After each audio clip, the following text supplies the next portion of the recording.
भारत में जिसका भी ब्रेकअप होता है वो तुरंत शायर बन जाता है, और फिर जब आप उसकी जिंदगी से निकल जाओगे तो वो कम से कम 6 महीने तक कहीं पर शराब पी करके सड़क किनारे पड़ा होगा और कोई काम धाम नहीं करेगा, नौकरी वोकरी छोड़ देगा। ये सब वहां कौन करेगा? ये अमेरिका में कोई नहीं इतना पागल हुआ जा रहा। हम दिल दे चुके सनम। हमारे लिए बहुत जबरदस्त सवाल है लड़की से पूछने का, उसने कहीं तुझे छुआ तो नहीं? छू लिया तो छू लिया। वो भी अपने आप को रोज छूती है, वो आज तक अपनी नहीं हो पाई, तो तेरी कैसे हो जाएगी? तो हम अपने माँ बाप के प्रति जो इमोशन फील करते हैं, एक सेंस ऑफ ग्रैटिट्यूड, वो भी एनिमलिस्टिक है कि वो जो कल्चर है जिसमें आधा अरब शामिल है और आधा यूरोप शामिल है, उसको तुम इंडियन कल्चर समझ रहे हो। वो इंडियन कल्चर है ही नहीं। और जो असली इंडियन कल्चर है वो तुमको पता चल जाए तो छक्के छूटे तुम्हारे।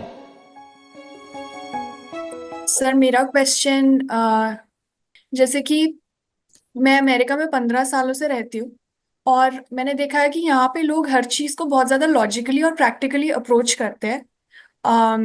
जैसे डेटिंग के कॉन्टेक्स्ट में मैंने देखा है कि लोग यहाँ पर 5-10 साल तक भी डेट करते रहते हैं, फिर भी they are just testing the waters. वो अपनी इंडिविजुअलिटी में मेंटेन करके रखते हैं।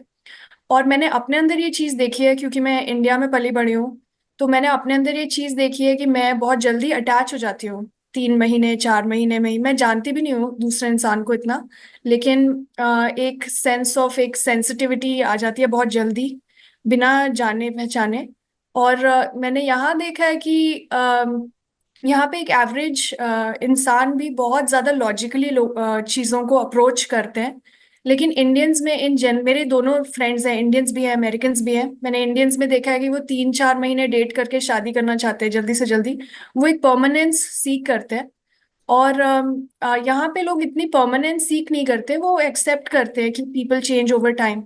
तो दो कल्चर्स में ये जो अप्रोच है जिंदगी को देखने का और जीने का, ये इतना डिफरेंट कैसे है? मतलब इमोशनली एक ईक्यू जो है, इमोशनल कोशेंट, वो बहुत डिफरेंट है दोनों कल्चर्स का। मैं उसके बारे में आपसे थोड़ा समझना चाहती थी। देखिए, पैदा तो सब इमोशनली होते हैं। इमोशन माने वो जो भाव वृत्ति जो मनुष्य भी लेके पैसा पैदा होता है और पशु भी लेके पैदा होता है, तो वो तो भारतीय में भी वही होती है और अमेरिकन में भी वही होती है। तो ऐसा नहीं है कि उनके इमोशंस हमसे अलग हो सकते हैं। इंसान तो इंसान है। मूल भाव क्या होते हैं? भय, लोभ, क्रोध, मोह, आसक्ति, यही तो होते हैं। तो मूल भाव तो सब में एक जैसे होते हैं, भारतीय हो, चीनी हो, पाकिस्तानी हो, अमेरिकन हो, या कोई जानवर हो। ममता का भाव है वो आपको एक भैंस में भी मिलेगा और एक मनुष्य में भी मिलेगा। एक भैंस भी अपने पड़वे के लिए बड़ी ममता रखती है और एक मनुष्य की माँ होगी उसमें भी ममता आती है, और ये दोनों ही बातें एकदम प्राकृतिक हैं, शारीरिक हैं। हम एक तरह से पशु ही पैदा होते हैं, और तो भाव तो वहीं से आते हैं सारे। क्रोध बंदर भी करता है, क्रोध मनुष्य भी करता है ना? और कोई एकदम पागल इंसान हो उसमें भी वही भावनाएं होती हैं। मूल भावनाएं एक पागल में भी वही होती हैं जो कि किसी बड़े बुद्धिमान में होंगी। काम काम वासना एक पागल में भी होती है, एक बड़े बुद्धिमान आदमी में भी होती है। गुस्सा उसको भी आता है, उसको भी आता है। डर उसको भी लगता है, उसको भी लगता है। तो भावना क्या चीज है ये समझना जरूरी है। भावना तो हम में सब में है, और भावना शरीर से उठती है। भावना हम अच्छे से जानते हैं कि शारीरिक रसायनों का खेल होती है ना? इसीलिए भावना के तल पर मनुष्य में और पशु में बहुत अंतर नहीं होता है। आप बताइए आपको कौन सी भावना चाहिए? वो भावना आप में ठीक अभी उत्तेजित की जा सकती है। आपको डरना है, आपको एक गोली खिलाई जा सकती है, आप बहुत डर जाएंगी। आप बहुत डरी हुई हैं, आपको एक गोली दी जा सकती है, आपका सारा डर खत्म हो जाएगा।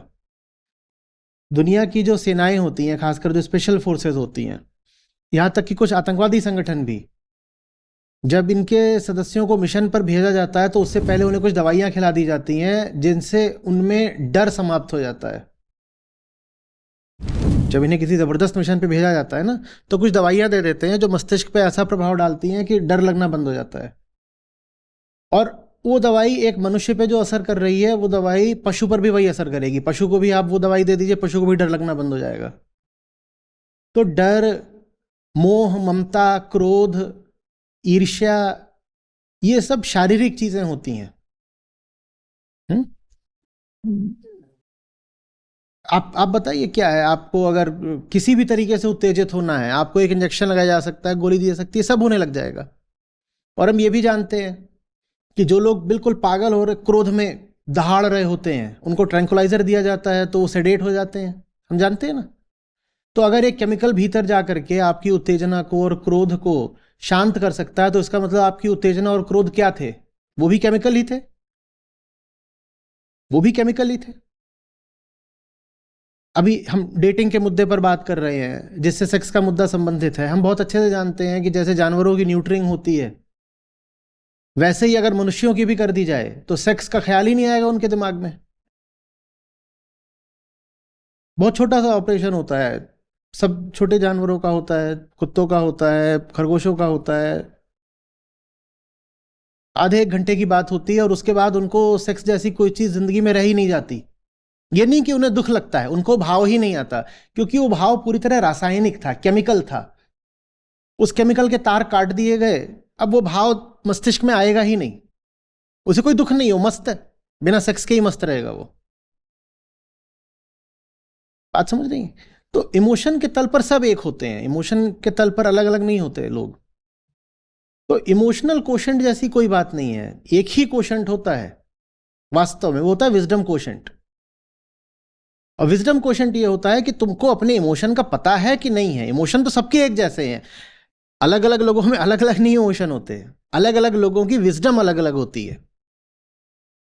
People do not differ on how emotional they really are, people differ in whether they are able to see emotions for what emotions really are. Do we realize what emotions are? पश्चिम के लोग शायद emotion को हमसे बेहतर समझते हैं। उनको पता है कि इमोशन एक केमिकल चीज है, वो इसको अच्छे से जानते हैं। क्यों? क्योंकि उनका रवैया ज्यादा वैज्ञानिक रहा है। तो वो देख लेते हैं कि हाँ भाई ये सब है, ये शरीर है, ये सब है, ये ऐसे ही चलता रहता है। हम जानते हैं how the whole thing works, और चूंकि हम जानते हैं कि how the whole thing works, so we know we can not give it too much importance. उनको पता है कि जिसको हम एक मनुष्य कहते हैं, उसकी जीवन यात्रा कैसे होती है, उस तमाम तरह के प्रभाव पड़ते हैं, और पश्चिम में उन प्रभावों पर खूब प्रयोग हुए हैं, खूब शोध हुए हैं। उनको पता है कि इंसान कैसे आगे बढ़ता है, कैसे बदलता है, आप उसकी कंडीशनिंग कैसे कर सकते हो। ये सब वो करते रहे ना। पेवलॉव ने कुत्तों के साथ कितना काम करा था। ये सब काम पश्चिम में हुए हैं। वो जानते हैं कि जिसको हम मनुष्य बोलते हैं, वो प्रभावों का, संयोगों का, संस्कारों का पुतला मात्र होता है। तो वो तो बदलेगा, जैसे जैसे समय बीतेगा वो बदलेगा। उन्होंने ये सब देखा हुआ है। भारत में एक दूसरी समस्या है। भारत में समस्या ये है कि हम भाव को बहुत ऊंचा स्थान दे देते हैं। पश्चिम चूंकि मटेरियल में, मैटर में एक्सपर्ट रहा है, तो पश्चिम को पता है कि इमोशन इज जस्ट मैटर, क्योंकि पश्चिम ने मैटर की बहुत अच्छी खोज करी है। पश्चिम का सारा अनुसंधान ही मैटर का, मटेरियल का रहा है। तो उनको पता है कि इमोशन इज मैटर, तो वो बहुत इन चक्करों में पड़ते नहीं। उनको ये भी पता है बॉडी इज मैटर, उनको ये भी पता है कि thought two is material and like any material it changes. उनको पता है ये बातें। भारत में भी हमें ये सब पता था, पर हम जैसे भूल गए। तो हमें लगने लगता है कि भाव बहुत बड़ी बात है। तो फिर हम कहते हैं, you know, Indians are emotional and Pakistanis are even more emotional, without realizing that saying somebody is too emotional is the equivalent of saying that the person is animalistic. आप कहो ना कि व्यक्ति बहुत बहुत भावुक है, तो आप लगभग यही बात कह रहे हो कि व्यक्ति जानवर जैसा है। हम ये समझ भी नहीं पाते हैं। क्यों? क्योंकि हमने शोध की दृष्टि, सच्चाई की, तथ्य की, प्रयोग की दृष्टि पता नहीं कब खो दी। हमारे पास थी, जबरदस्त तरीके से थी, हमारे षड दर्शनों में है। हमारे बड़े वैज्ञानिक हुए हैं, शोधकर्ता हुए हैं, उनकी बात सुनो, वहां ये तुम्हें मिलेगी दृष्टि कि वो जीवन का परीक्षण कर रहे हैं, प्रयोग कर रहे हैं। पर अगर आप पिछले 500,000 सालों के भारत को देखो, तो हमने वो नजर खो दी है। चूंकि वो नजर खो दी है, तो हमें पता ही नहीं है कि शरीर क्या और भाव क्या है। इन दो चीजों को फिर हमने बहुत महत्व देना शुरू कर दिया है, शरीर को और भाव को। हमें लगता है जो मेरी भावनाएं हैं वो कोई बहुत ऊंची चीज है, वो जबरदस्त चीज है। हमने भावनाओं का संबंध तो सत्य के साथ भी जोड़ दिया है। हमने बिल्कुल एक भावना का मार्ग ही निकाल दिया है धर्म में, वो भाव मार्ग है कि बस मेरी भावना उछल रही है, मेरी भावना उछल रही है, मेरी भावना उछल रही है। ये सब थोड़ा बहुत आपको पश्चिम में भी देखने को मिलेगा, पर भारत से बहुत कम। बात समझ रहे हैं? और जब भावना ही बहुत बड़ी बात है, तो फिर भावुक होने से मुझे कौन रोक सकता है? मैंने प्रथम स्थान ही भावना को दे दिया है। एक भारतीय होने के नाते मेरे लिए इमोशन सबसे बड़ी बात हो गई है। Do not hurt my feelings. सबसे बड़ी बात यह है कि मेरी, अब पश्चिम ने भी ट्रुथ को बहुत स्थान नहीं दिया है। उनको ट्रुथ अभी समझ में नहीं आ रहा है क्योंकि पूरी तरह स्पिरिचुअल बात है, पर उन्होंने भावना से ऊपर कम से कम थॉट को, विचार को स्थान दिया हुआ है। They think, we emote.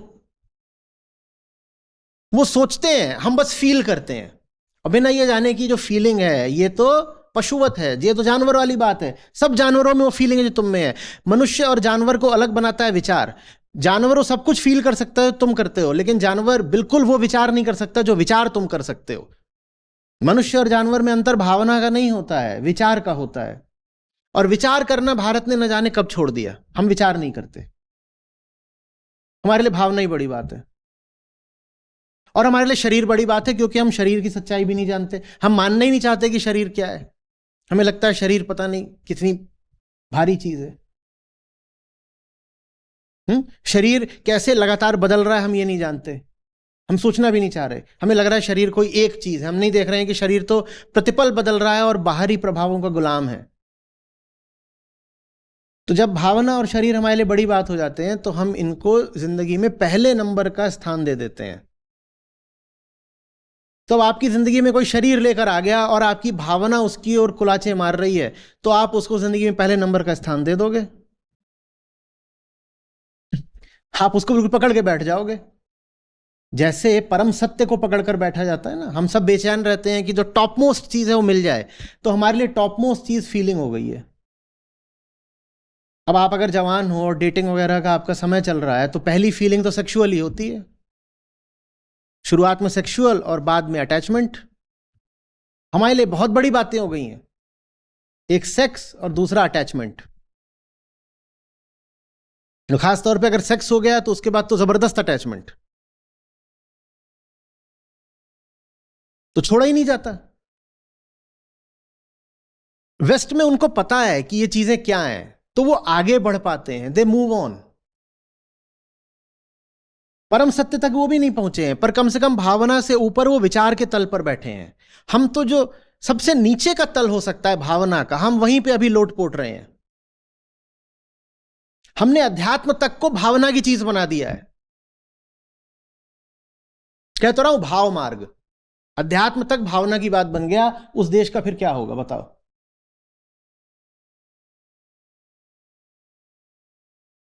Bharat में धर्म का मतलब ज्ञान या बोध होता है क्या? रियलाइजेशन या विजडम होता है क्या? भारत में धर्म का तो मतलब ही यही होता है, मेरी भावना, मेरी भावना, मेरे नन्हे से भगवान, मैं इन्हें प्यार करूंगी, मेरी भावना।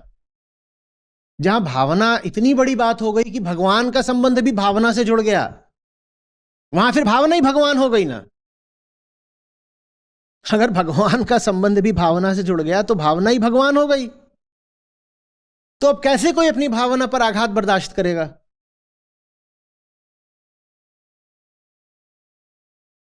उनके लिए भावना इतनी ऊंची बात नहीं है, उनके लिए इतनी ऊंची बात नहीं। यहां पर आपको अगर किसी से रिश्ता अपना खत्म करना है, आप किसी से मिलजुल रहे थे, तो आपको 100 बार सोचना पड़ेगा कि इसको बताऊं कैसे कि भाई हो गया। और उसको अगर बता दो तो वो पता नहीं कितने तरीके के नाटक करेगा। वो ये भी कर सकता है कि वो आपके घर में आपकी मां को फोन मिलाना शुरू कर दे। रिश्ता आपसे टूटा है और वो ये शुरू कर दे कि वो आपके घर में आपकी मां को फोन मिला रहा है, या आपके घर वालों को आपकी तस्वीरें भेज रहा है कि ये मेरे साथ थी तो ये देखो ये हमारी तस्वीरें हैं। वो पता नहीं कितने कितने तरीके के नाटक करेगा। और फिर जब आप उसकी जिंदगी से निकल जाओगे तो वो कम से कम 6 महीने तक कहीं पर शराब पी करके सड़क किनारे पड़ा होगा और कोई काम धाम नहीं करेगा, नौकरी वोकरी छोड़ देगा। फिर उसके 3-4 यार होंगे जिगरी, वो भी भावना वाले, इमोशनल। वो उसको किसी गाड़ी में डालकर कचड़े की तरह ले जाएंगे किसी हिल स्टेशन पर और उसको बैठाएंगे कि तू यहां बैठ जा, अब तू किसी तरीके से भुलाने की कोशिश कर। फिर उसको भुलाने की कोशिश में वो कम से कम 100 पेज की घटिया शायरी लिखेगा। भारत में जिसका भी ब्रेकअप होता है वो तुरंत शायर बन जाता है। ये सब वहां कौन करेगा? ये अमेरिका में कोई नहीं इतना पागल हुआ जा रहा। जो जिल्टेड लवर है, वो चीज सबसे खतरनाक भारत में है। भारत और जो भारत जैसे इमोशनल देश है, पाकिस्तान वगैरह, यहां अगर कोई जिल्टेड लवर माने ठुकराया हुआ प्रेमी अगर है तो वो एसिड एसिड भी डाल सकता है आपके मुंह पे। और खूब होता है भारत में, ये रिश्ता टूट गया तेरे मुंह पे एसिड डाल दूंगा, ये भावना है। अमेरिका में अगर रिश्ता टूटेगा तो वो कहेंगे ठीक है, राइट, सी यू मेट। ये तक हो सकता है कि अब डेटिंग नहीं हो रही है, वो बाकायदा कोई, अब आप पति पत्नी नहीं है या प्रेमी प्रेमिका नहीं है, लेकिन फिर भी आपस में बातचीत हो जाती है, दोस्ती का रिश्ता अभी भी है। ये बिल्कुल हो सकता है वहां पर। भारत में बड़ा मुश्किल होता है कि पति पत्नी में संबंध विच्छेद हो जाए या आपका किसी से रिलेशन टूट जाए और उसके बाद भी एक हेल्दी रिलेशनशिप बनी रहे। भारत में नहीं हो पाता, क्योंकि हमारे लिए भाव बहुत बड़ी बात है। जिसके लिए भाव बहुत बड़ी बात होंगे वो अल्टीमेट ट्रुथ पर तो क्या पहुंचेगा, वो तो थॉट पर भी नहीं पहुंच पाएगा। जो अपनी फीलिंग्स से ही ऊपर नहीं उठ पा रहा, वो तो थॉट के लेवल पर भी नहीं आ पा रहा, वो ट्रुथ के लेवल पर कैसे आएगा? ये 3 तल होते हैं, वृत्ति और विचार और फिर सत्य। वृत्ति माने भाव, विचार माने थॉट, और फिर होता है अल्टीमेट लिबरेशन, द ट्रुथ। तो उसमें ऐसे यात्रा करनी पड़ती है कि भावों से उठ करके विचार पर आना है और फिर विचारों को भी साफ साफ देख लेना है कि यहां क्या चलता है। और फिर व्यक्ति कहता है कि अब मैं निर्विचार निर्गुण निराकार सत्य में प्रवेश कर रहा हूं। विचार से भी आगे चला गया, अब मैं निर्विचार, विचारों को भी बहुत महत्व नहीं देता। पश्चिम निर्विचार में भले ना पहुंच पाया हो, विचार में तो पहुंचा कम से कम, बहुत अच्छा विचार करते हैं वो। भारत तो विचार भी नहीं करता, हम सिर्फ फील करते हैं।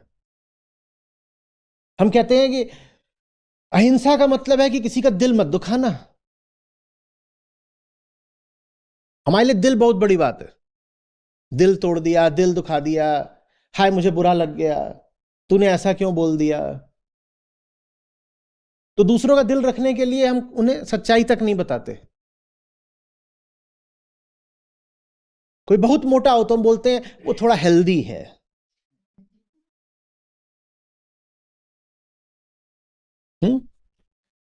नहीं बोलेंगे कि लड़की भैंस है, कहेंगे खाते पीते घर की है। दिल दुख जाएगा, दिल दुख जाएगा। दिल क्या चीज है जान लो, उसके बाद इतना महत्व नहीं दोगे दिल को, फिर सत्य को महत्व दोगे। वही चीज जो उन्हें साइंस में सबसे आगे बढ़ाती है, वही चीज है जो उन्हें भावनाओं को भी भावनाओं की जगह पर रखने को प्रेरित करती है। इमोशन को इमोशन की जगह पर रखो। इमोशन क्या है? हमारी दिमागी हरकत का सबसे निचला तल इमोशन कहलाता है। इमोशन हमारी हस्ती का वो तल है जो हम पशुओं के साथ साझा करते हैं। ठीक वैसे जैसे मनुष्य और पशु में साझी चीज शरीर होता है ना, उसी तरीके से शरीर से जो हार्मोन निकलते हैं वो भी मनुष्य और पशु में साझे होते हैं। इमोशन वो चीज है। अभी मैं बात बोल रहा हूं, बहुत लोगों के इमोशन हर्ट हो रहे होंगे। हम क्या करें, हम लोग ही इमोशनल है। You know this Acharya, he doesn't respect our emotions. खैर ये तो मैंने ऐसे बोल दिया जैसे कि कोई बाहर का एक्सेंट हो। बाहर वाले ऐसे इतना नहीं बोलते, ये ज्यादा हमारे यहां बोला जाएगा। यसार हमार भावना की कदर ना करे है।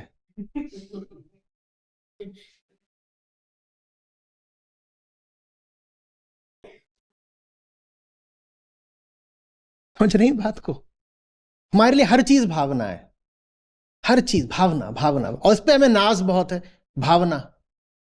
अरे दुनिया में कौन सी चीज वास्तव में भावना पर चलनी है भाई? सच पे चलना है ना, तथ्यों का अन्वेषण करो। हम इस कदर गिर गए हैं कि हम झूठे हो गए हैं अपनी भावनाओं को बचाने की खातिर। हम वो तथ्य दबा देना चाहते हैं, छुपा देना चाहते हैं जिनसे भावना को चोट पड़े। तो मैं झूठा होना पड़ा है मजबूर होके। सच्चाई अगर हमारी भावना को चोट पहुंचाती है ना, तो हम सच्चाई को ही ठुकरा देते हैं, हम झूठे हो गए हैं।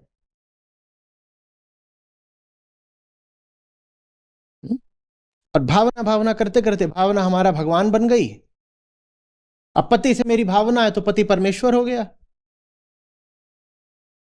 स्त्री पुरुष का शरीर का रिश्ता, और शरीर बहुत बड़ी बात है, तो वो रिश्ता अब 7 जन्म तक चलना चाहिए।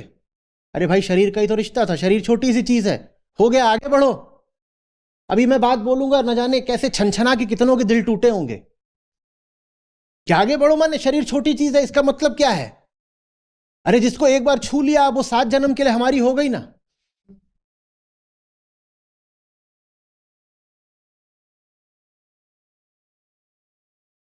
छू लिया तो छू लिया, वो भी अपने आप को रोज छूती है, वो आज तक अपनी नहीं हो पाई, तो तेरी कैसे हो जाएगी? सड़क चल रहे हो, कई बार पीछे से यूं ही स्ट्रीट डॉग आके चाट जाता है, तो तुम 7 जन्म के लिए उसके हो जाओगे क्या? समझ में आ रही बात? वो एक फिल्म आई थी,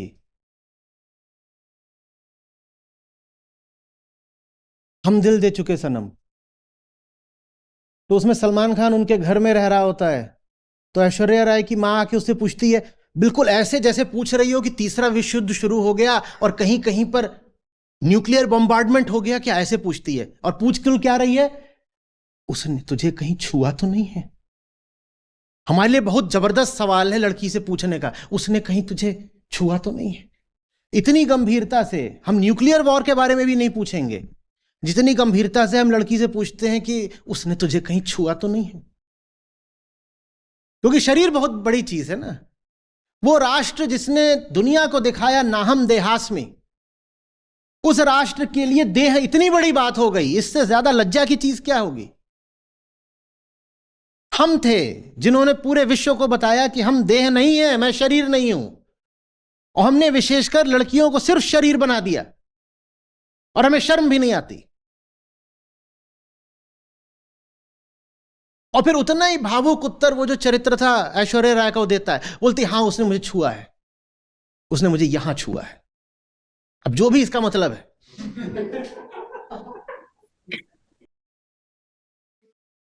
देखो भाई, मैं तो तब खासा जवान था, तो मेरे लिए तो एक ही मतलब था।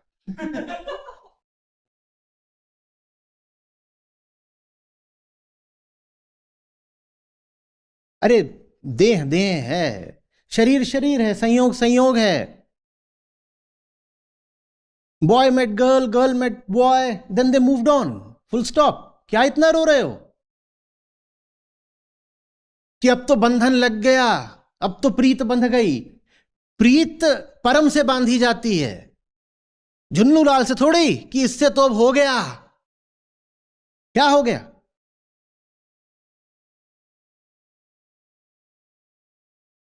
सब्जी खरीदा, साथ में धनिया मिल गई, वापस आए देखा धनिया सड़ी हुई है, तो उसको कचरे में डालो। ये थोड़ी कि उसको अभी अब सब्जी में भी पकाओगे, रोज खाओगे भी, और 7 जन्म तक खाओगे। छोटी चीज है जिंदगी में, बड़ा क्या है ये पहचानो। न देह बड़ी है, न रिश्ते बड़े हैं, न भावना बड़ी है। जिंदगी में बड़ी चीज होती है सच्चाई, ईमानदारी, परीक्षण, प्रयोग, जिज्ञासा। लगातार आगे बढ़ते रहना है, अपने अहंकार को, अपने अतीत को पीछे छोड़ते जाना है। ये होती है बड़ी चीज जिंदगी में। ये नहीं बड़ी चीज होती कि सजना अब हम तो तुम्हारे हो गए हैं, मेरा शरीर तुम्हारा हुआ और मिलकर 2 शरीर और पैदा करें। ये क्या है बेवकूफी? कोई ऊंचा लक्ष्य नहीं जीने के लिए। ना हमारा विज्ञान आगे बढ़ रहा, ना हमारी टेक्नोलॉजी आगे बढ़ रही, ना हमारी कलाएं आगे बढ़ रही, ना हमारा साहित्य आगे बढ़ रहा, ना हमारे खेल आगे बढ़ रहे। बस हमारी आबादी आगे बढ़ रही है। क्यों? क्योंकि हम इमोशनल लोग हैं ना। इमोशनल हो के ही तो तुम बच्चे पैदा किए जा रहे हो। और क्या कर रहे हो? तुम्हारे सारे इमोशंस का कुल आउटपुट आबादी होती है।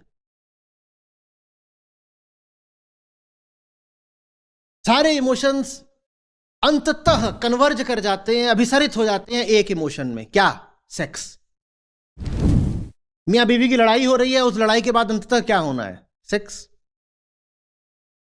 प्यार बहुत बढ़ रहा है, तो वो जो प्यार है, सो कॉल्ड लव, वो भी अंततः क्या बन जाना है? सेक्स। सारे इमोशंस अंततः क्या बन जाने? आबादी।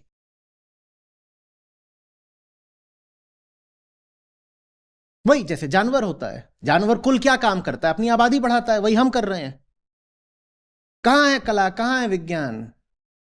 हम कहते हैं हमारा अतीत गौरवशाली है, बिल्कुल गौरवशाली है। तो देखो ना कि हमारे जो विद्वान पूर्वज थे, उन्होंने क्या क्या नहीं खोज कर दिखाया। और फिर अपने आप से पूछो कि आज तुम क्या खोज कर दिखा रहे हो? आजाद हुए भी 75 साल हो गए। क्योंकि पश्चिम में देह को इतना, बॉडी को बस मटेरियल समझते हैं, तो उतना इम्पोर्टेंस नहीं देते।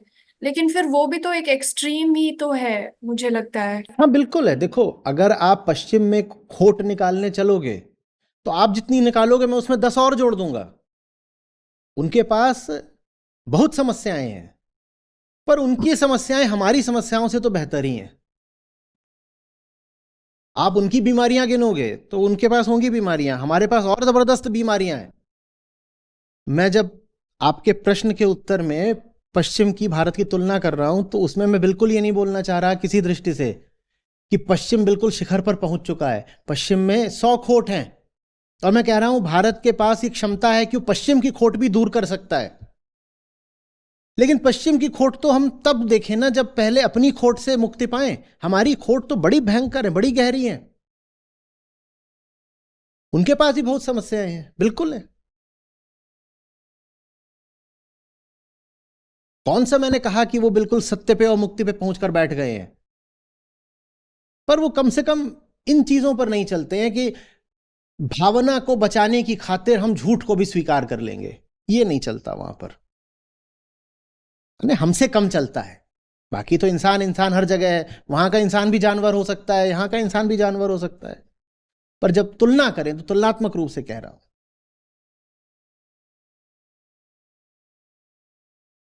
लोगों को अभी जो लोग देख रहे हैं, उनमें से कईयों के मन में आंकड़ा आ रहा होगा, पर वहां ना डाइवोर्स बहुत ज्यादा होते हैं। अच्छा एक बात बताओ, एक बार अपने मन से अपनी धारणाएं हटा दो। मुझे बताओ कि किसी के साथ अगर रहना ही है, तो क्या यह बेहतर नहीं है कि सही आदमी के साथ रहो? ये चुपचाप मान लेने में बुराई क्या है कि certain people might just be incompatible, simply incompatible. और ये मानने में भी क्या बुराई है कि एक समय पर कंपेटेबिलिटी हो सकती है, but then people change and after 10 years they might be no more compatible.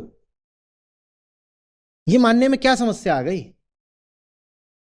या पूरी जिंदगी किसी एक इनकॉम्पेटेबल, असंगत, बेमेल इंसान के साथ बर्बाद करने में बड़ी बहादुरी है? जिसके साथ तुम्हारी संगत चल ही नहीं सकती, तुम उसके साथ पूरी जिंदगी अभी और बर्बाद कर दो, इसमें कौन सी बहादुरी है? तो डाइवोर्स अनिवार्यतः न अच्छी चीज है, और डाइवोर्स अनिवार्यतः न बुरी चीज है। अच्छी भी हो सकती है, बुरी भी हो सकती है, हम नहीं कह सकते। निर्भर इस पर करता है कि आपने कितने होश से विवाह का फैसला किया है। भारत को मूविंग ऑन सीखना होगा।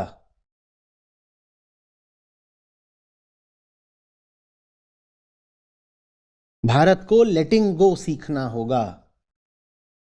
भारत को ड्रॉपिंग सीखना होगा। हम बात करते हैं डेवलप्ड इंडिया की, विकसित भारत। कोई भी देश तब विकसित होता है जब उसके लोग विकसित होते हैं। हमारे लोग ही अगर विकसित नहीं होंगे तो भारत कहां से विकसित हो जाएगा? और अतीत को पकड़ करके बैठे रहने से विकास नहीं हो जाता। वो अतीत चाहे 1000 साल पुराना हो और चाहे 1 साल पुराना हो। कि किसी के साथ रिश्ता हो गया था, अब वो रिश्ता पकड़ कर बैठे हैं, दिमाग में रो रहे हैं, कलप रहे हैं, दिन भर उसी को याद कर रहे हैं, यही सब चल रहा है, हैशटैग नॉस्टैल्जिया। कहां तक खींचोगे यार?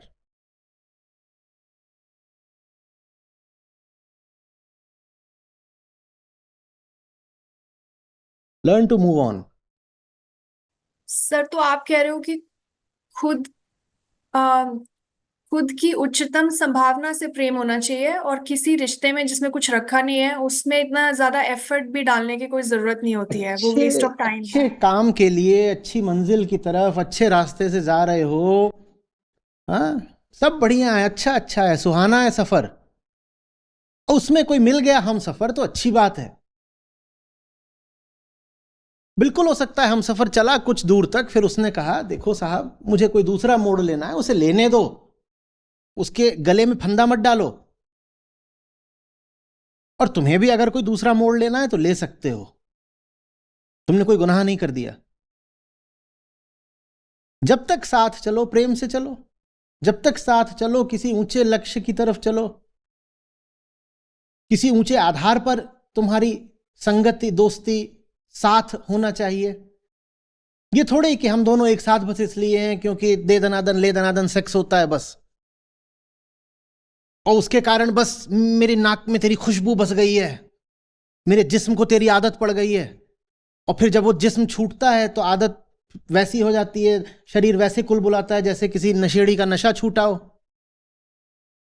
जिसको किसी नशे की आदत पड़ गई है उसका जब नशा छूटता है तो फिर पता है ना क्या होता है, वो पागल हो विड्रॉल जाता है। सिम्टम। वो पागल हो जाता है। वो कितने सारे अपराध इसलिए होते हैं क्योंकि जो ड्रग एडिक्ट्स होते हैं उनके पास पैसे नहीं होते ड्रग्स के, वो पागल होने लगते हैं, मुझे ड्रग्स चाहिए ड्रग्स चाहिए। फिर वो जाकर मर्डर भी कर सकते हैं ताकि उसके पैसे से वो फिर ड्रग्स खरीदें। सेक्स, शरीर, हवस हमारे ऊपर ऐसा नशा बनकर छाते हैं कि जब लड़की या लड़का फिर हमसे छूटता है तो हमारी हालत नर्क जैसी हो जाती है, क्योंकि नशा छूट गया, अब चाहिए दोबारा। और जब दोबारा चाहिए तो फिर उसको कहते हैं रिबाउंड पे रिलेशनशिप बनाना, कि एक छूटी है तो उसके कारण जाके अब किसी दूसरी को पकड़ लिया, बिना बात के पकड़ लिया, बिना उसका स्तर देखे पकड़ लिया। ये हमारे यहां चलता है, हमारी आधी ऊर्जा इन्हीं चीजों में जा रही है। भारत का जवान आदमी क्या कर रहा है? नौकरी तो है नहीं उसके पास, तो कर क्या रहा है? वो यही कर रहा है, या तो सरकारी नौकरी की तैयारी, नहीं तो गली छाप आशिकी। यहां हर लड़की क्लियोपेट्रा है, हर एक के पीछे 10 है, और सब भावुक हैं, एकदम इमोशनल हैं, और चाहिए सबको बस एक चीज, जिस्म। मैं नहीं कह रहा हूं कि भैया जिस्म ऐसी चीज है कि छू दोगे तो मर जाओगे, या किसी का शरीर छू दोगे तो नरक में चले जाओगे, मैं उस दृष्टि से नहीं बोल रहा हूं। मैं बोल रहा हूं शरीर इतनी बड़ी चीज नहीं है कि उसके लिए जवानी और जिंदगी बर्बाद कर दो, ये कह रहा हूं। और इतनी बड़ी चीज नहीं है कि मिल गया तो बिल्कुल आपा खो दिया, और किसी का शरीर छूट गया तो बेसुध हो गए, पागल हो गए। शरीर मिल गया तो भी बड़ी बात नहीं हो गई है, शरीर छूट गया तो भी बड़ी बात नहीं हो गई है। अपना काम देखो।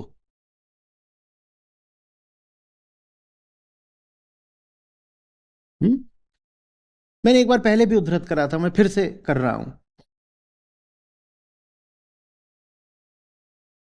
सार्त्र और सिमोन का रिश्ता हाल का है, बस पिछली शताब्दी का। दोनों फ्रांस के प्रतिष्ठित दार्शनिक हैं, और दोनों उम्र भर साथ रहे, और दिन में एक बार मिलते थे, सुबह के समय नाश्ते पर। वो अपने यहां रहती थी, अपने यहां पे रहते थे। दोनों लेखक हैं, दोनों अपना अपना काम कर रहे हैं, और दोनों की बड़ी गहरी प्रेम कहानी है। पर दोनों अपने अपने काम से प्रेम करते हैं सबसे पहले, इसलिए एक दूसरे के साथ हैं। दोनों दार्शनिक हैं,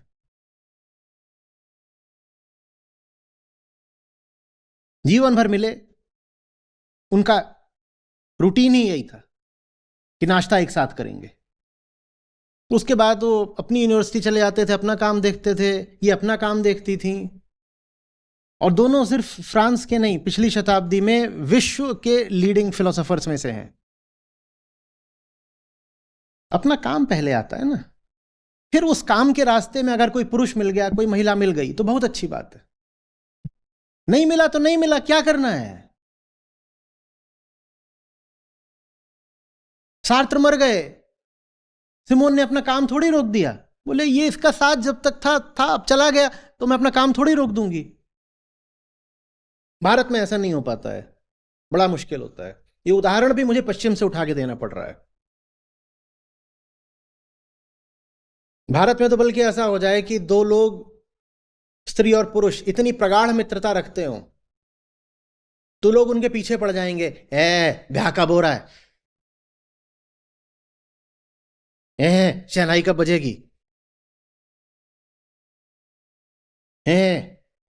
किलकारी कब गूंजेगी, दोनों कैरेक्टरलेस हो क्या, बिना शादी किए ही इतना साथ साथ रहते हो, चरित्रहीन कहीं की। सर मतलब जिंदगी में जो लोग हैं उनको वहीं रखना चाहिए जो उनका राइटफुल प्लेस है, बहुत ज्यादा बिल्डअप नहीं करना चाहिए अपने माइंड में। कोई आदमी तुम्हारे माइंड में क्या करेगा?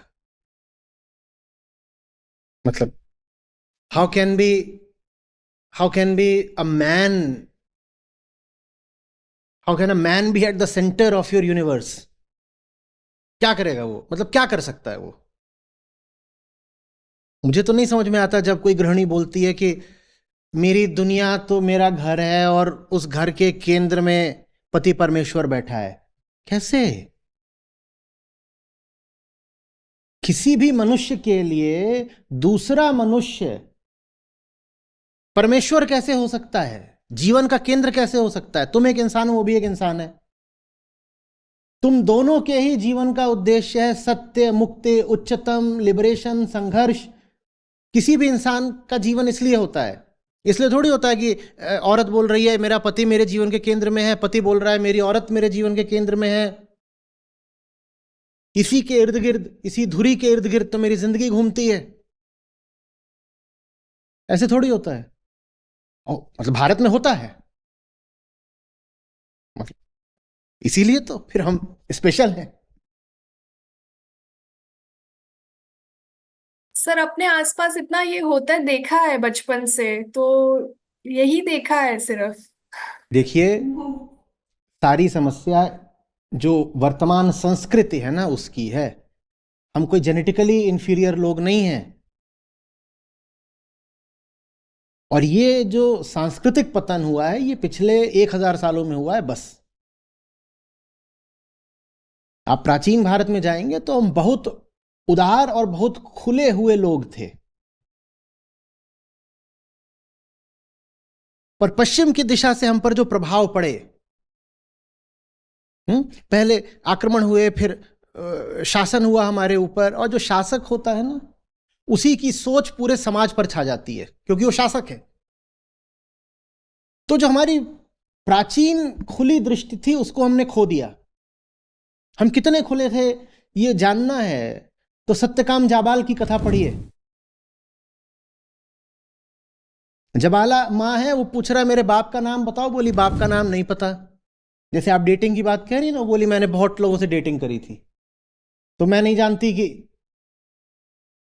कौन तेरा बाप है ना, मुझे बहुत फर्क पड़ता है।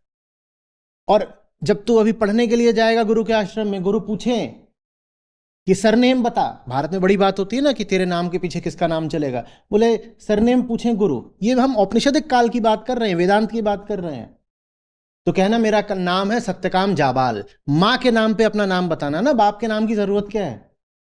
ये उपनिषद है, ये वेदांत है, ये वेद है, हमारा वेद। लेकिन पिछले 1000 साल में हम पर जो बाहरी प्रभाव पड़े उन्होंने हमारी संस्कृति को बिल्कुल कुंठित कर दिया है। और हम सोच रहे हैं ये कुंठित संस्कृति ही हमारी असली और मौलिक संस्कृति है। नहीं, ये जो अभी संस्कृति चल रही है ये तो आक्रमणकारियों की संस्कृति है जिसको हम सोच रहे हैं हमारी है, ये हमारी है ही नहीं। और भारत के सब संस्कृतिवादी और राष्ट्रवादी इसको अपना कल्चर समझ रहे हैं और इसी कल्चर को डिफेंड करना चाहते हैं, जो कल्चर तुम्हारा है ही नहीं। जो तुम्हारा अपना कल्चर है वो तुम्हें आज तक किसी ने पढ़ाया नहीं। जो तुम्हारा अपना असली मौलिक ओरिजिनल कल्चर है वो तुम्हें किसी ने बताया नहीं। और तुम जिस कल्चर को बचाना चाहते हो उसमें से आधा यूरोप का है, कुछ तुर्की का है, कुछ अफगानिस्तान का है और कुछ अरेबिया का है। वो जो कल्चर है जिसमें आधा अरब शामिल है और आधा यूरोप शामिल है, उसको तुम इंडियन कल्चर समझ रहे हो। वो इंडियन कल्चर है ही नहीं, और जो असली इंडियन कल्चर है वो तुमको पता चल जाए तो छक्के छूटे तुम्हारे। वो इतना खुला, इतना आजाद, इतना जीवंत और इतना विकासोन्मुख है। फिर बोल रहा हूं आपको, ये जिसको हम इंडियन कल्चर या इंडियन संस्कृति बोलते हैं ना, ये इंडियन कल्चर है ही नहीं। आम आदमी जिसको इंडियन कल्चर बोल के वर्शिप करता है, ये कहीं से इंडियन कल्चर नहीं है। जिसपे हम बहुत गौरव करते हैं ना, हमारी महान संस्कृति, वो हमारी है ही नहीं। वो तो जो पश्चिम से प्रभाव आए वो लेके आए, और वो संस्कृति यहां छा गई तो हम धोखे से उसको अपनी संस्कृति समझने लगे हैं। इमोशनल होना इंडियन कल्चर में नहीं है। हमारे मूल ग्रंथ वेद हैं। वेदों में आपको मंत्रों का भाग मिलता है, फिर आपको ब्राह्मण मिलते हैं, अरण्यक मिलते हैं, और अंत में आ जाते हैं उपनिषद। वो है, हम कहते हैं वो उनका ज्ञान कांड है, ज्ञान का भाग है। उसमें भाव भाग कहाँ ये बता दो। वेदों में भावना वाला भाग कहाँ ये बता दो। तो ऐसा कैसे हो कि भारतीय धर्म पूरा भाव आधारित हो गया? बताओ। अगर वास्तव में मैं हिंदू हूं, मैं सनातनी हूं, और वेद मेरे केंद्रीय ग्रंथ हैं, तो वेदों में भावना की पूजा करने को कहाँ कहा गया है? वेदों ने तो कहा है ज्ञान। वेदों का शिखर है वेदांत, और वेदांत माने ज्ञान। या ऐसा है कि एक ज्ञान कांड है और एक भाव कांड भी है? कोई भाव कांड नहीं है। पर भारत ने भक्ति का मतलब भी भाव बना दिया। भारत ने धर्म का मतलब ही भाव बना दिया। हर चीज में हमारे बस इमोशंस ही ओवरफ्लो करते रहते हैं। जब तक हम अपनी फिलॉसफी को ठीक नहीं करेंगे, हमारे लिए बहुत मुश्किल होगा अपनी संभावना को साकार कर पाना और पश्चिम के सामने खड़े हो पाना।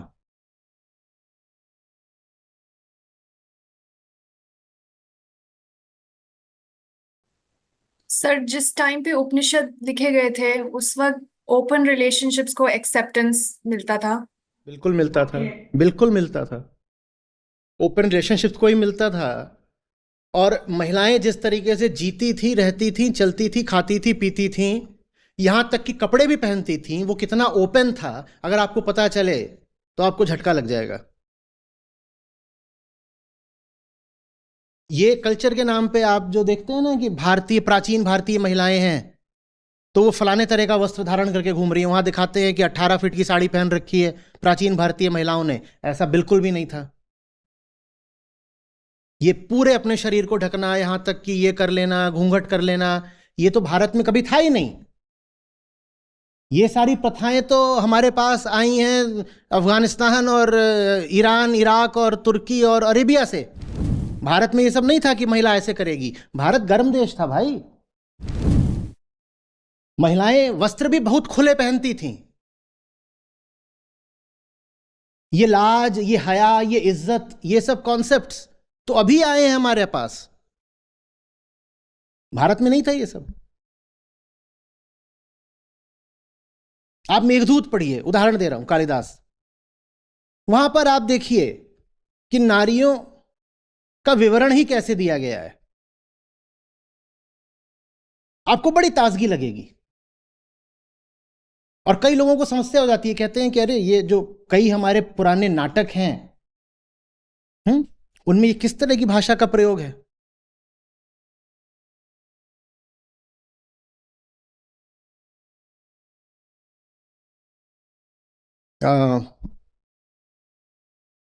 कृष्ण और राधा को लेकर के लंबी कविता है, आप उसको पढ़िएगा। अ, गीत गोविंद, जयदेव, जयदेव की गीत गोविंद आप पढ़िए।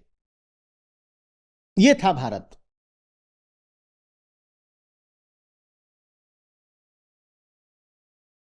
छोटी चीज को छोटी जगह देता था, तभी उच्चतम की ओर उन्मुख था भारत। जो छोटी चीज को बहुत बड़ी चीज बना लेगा, वो बड़ी चीज से तो हाथ धो बैठेगा ना। हमारे लिए यही बहुत बड़ी चीज हो गई है, शरीर, कपड़े, भावनाएं।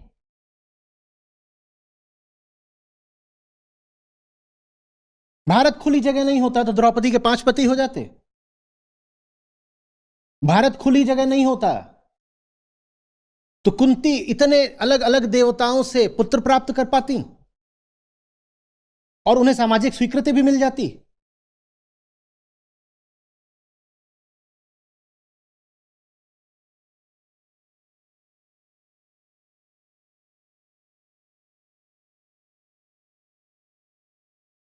और आप जाइए उपनिषदों में, वहां पर आप जो बीच बीच में कथाएं मिल जाती हैं उनको पढ़िए। एक मैंने आपको बताई ही, अन्य कथाओं को भी पढ़िए और आप कहिए कि ये जो हमें हमारे वेद संस्कृति बता रहे हैं और जो आज गौरवशाली भारतीय राष्ट्रवादी संस्कृति बनी हुई है, इनमें तो कोई समता ही नहीं है। हमने अरबी संस्कृति और विक्टोरियन माने अंग्रेजी संस्कृति को मिला जुला करके और उनके सबसे फिजूल तत्वों को लेकर के खिचड़ी तैयार कर दी, जिसको हम इंडियन कल्चर बोलते हैं। जिसको आप इंडियन कल्चर बोल रहे हो वो अफगानी कल्चर, अरेबियन कल्चर और यूरोपियन कल्चर है। यूरोपियन में भी कौन सा? मॉडर्न यूरोपियन नहीं, विक्टोरियन कल्चर।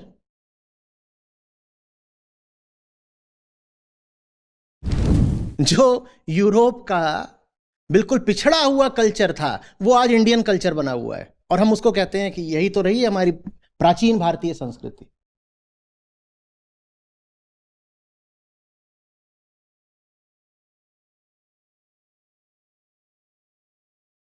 इस संस्कृति में फिल्में संस्कृति में ही आती हैं। फिल्में बनती हैं, गाने होते हैं, कुछ भी होता है, कोई भी किताब छपती है, मैगजीन्स होती हैं, वेडिंग्स होती हैं, यही सब कल्चरल इन्फ्लुएंसेस होते हैं जो हमारे दिमाग में जाते हैं, है ना।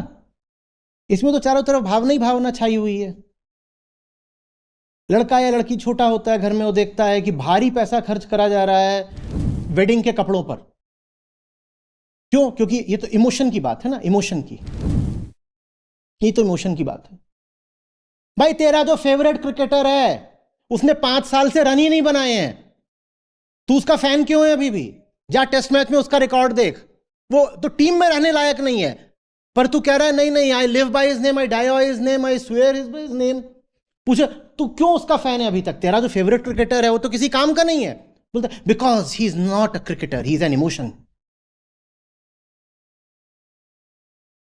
तो जब तुम आंकड़ों की भी परवाह नहीं करोगे, बस इमोशन ही परवाह करोगे, तो तुम्हारे जितने भी डिसीजंस होंगे तो गलत होंगे ही ना। सर, तो मैं ये आपसे समझी हूँ आज कि जो हम बहुत जल्दी इमोशनल हो जाते हैं, अटैच हो जाते हैं, वो बस एक एनिमलिस्टिक इंस्टिंक्ट है, उसके अंदर कोई विजडम वो एनिमलिस्टिक इंस्टिंक्ट है और शिक्षा का, परवरिश का और संस्कृति का काम होना चाहिए उस एनिमलिस्टिक इंस्टिंक्ट का शमन। एजुकेशन इसीलिए तो होती है। कल्चर का असली काम यह है कि आप जानवर पैदा हुए हो, कल्चर आपको इंसान बना दे। हमारे यहाँ उल्टा चल रहा है, हम जानवर पैदा होते हैं और कल्चर हमें और ज्यादा जानवर बना रहा है, इमोशन इमोशन करके।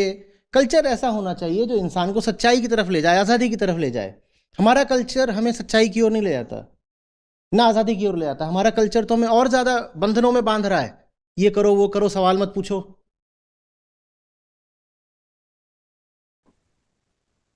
सर, सवाल पूछना शुरू भी करते हैं तो बहुत लेट हो जाता है। Like I am in my mid 30s, अब मुझे लगता है मैं कैचअप कैसे करूंगी, मेरा पूरा पिछला कुछ विजडम है ही नहीं। अब मुझे एक लगता है कि मैं रोज आपको सुनती हूँ, देखिए बहुत ज्यादा पॉडकास्ट सुनती हूँ, but I feel that oh I need to catch up, I don't know anything about anything. कई बार ऐसी फीलिंग आती है। देखिए बहुत अच्छा होता अगर 25 में या 15 में ही आपको बेहतर एक्सपोजर मिल पाता, पर अगर नहीं मिला है तो 35 में भी जब जागो तभी सवेरा। होना तो ये चाहिए कि बच्ची पैदा हो और 5 की उम्र से ही उसका मानसिक परिशोधन शुरू हो जाए कि नई गंदगी तो डालेंगे ही नहीं, जो जन्मगत गंदगी होती है उसकी भी सफाई, उसका भी रेचन कर देंगे। होना तो ये चाहिए कि न 35 न 25 न 15, 5 की बच्ची को भी एकदम ज्ञान के माध्यम से, शिक्षा और सही संस्कार के माध्यम से शुद्धि मिले। पर हमारे यहाँ न ज्ञान है, न शिक्षा है, न संस्कार है। संस्कार के नाम पर हम पता नहीं क्या मूर्खताएं करते रहते हैं और कहते हैं ये हमारे संस्कार हैं। ये कौन से संस्कार हैं? हम सोचते हैं संस्कार माने वो जो 16 संस्कार होते हैं जिसमें मुंडन और ये सब शामिल होता है। मुंडन कर देने से उसका जीवन थोड़ी बन जाएगा। तुम्हें करना है मुंडन कर लो, पर जब तक तुम उसके मन के भीतर जो विषैले तत्व हैं उनको समझोगे नहीं, संबोधित नहीं करोगे और हटाओगे नहीं, तब तक उस बच्ची का जीवन थोड़ी बनेगा। इसको कहते हैं असली संस्कार। संस्कार शब्द का जो शब्द ही है उसका अर्थ होता है हटाना, जलाना, साफ और शुद्ध करना। इसको कहते हैं संस्कार। कि तुम जो गंदगी लेकर पैदा हुए हो उसको धीरे धीरे हटाना है, इसको कहते हैं संस्कार। हम संस्कार के नाम पर कुछ भी अंधविश्वास चलाते हैं।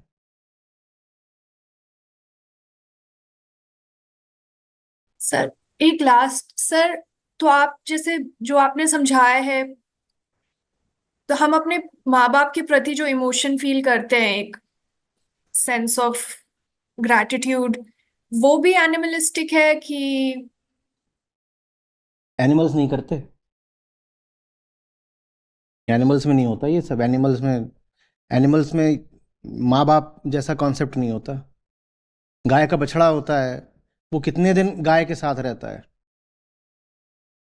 और बछड़ा पूरा सांड बन जाए और फल रखा हो और गाय आ रही हो, गाय जो उसकी मम्मी है, और ये सांड जा रहा हो बेटू, तो सांड ऐसी सींग मारेगा ना गाय को कि भाग यहां से खाने दे।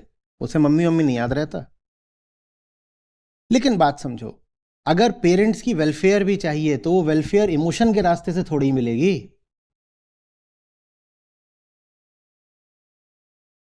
वो वेलफेयर भी तब मिलेगी जब पेरेंट्स को भी समझा पाओ that emotion is not the way, truth is the way, fact is the way, curiosity is the way, questioning is the way.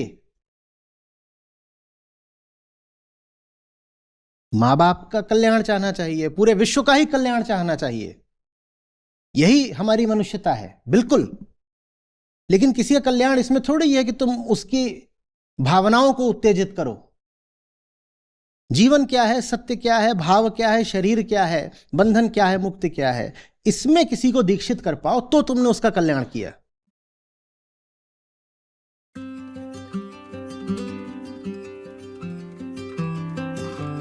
नमस्कार, मेरा नाम शिवानी है।